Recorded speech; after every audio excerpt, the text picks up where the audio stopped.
चाकू हल्ल्यातील जखमी तरुणाचा मृत्यू. सांगलीतील अष्टविनायक नगर परिसरातील घटना. 2 भावांवर खुनाचा गुन्हा दाखल.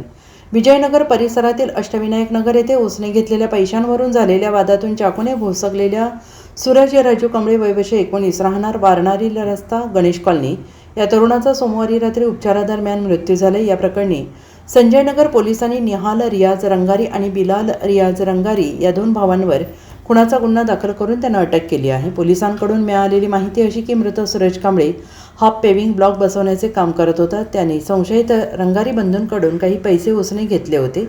संशयितांचे चिकन विक्रीचे दुकान आहे. शनिवारी रात्री सूरज याचा मित्र आर्यन मड्डी याच्यासोबत दुचाकीवरून जात असताना अष्टविनायक नगरमधील गल्ली नंबर 8 मध्ये संशयितांनी त्यांना अडवले. उसने घेतलेल्या पैशांची मागणी करत त्यांनी सूरजला शिवीगाळ करण्यास सुरुवात केली. वादाचे रूपांतर हाणामारीत झाले. संशयितांनी सूरजवर चाकूने हल्ला केला. हल्ल्यानंतर सूरजचा मित्र आर्यन तेथून पळून गेला तर गंभीर जखमी सूरज रक्ताच्या थारोळ्यात कोसळला. स्थानिक नागरिकांनी त्याला तातडीनं शासकीय रुग्णालयात दाखल केले.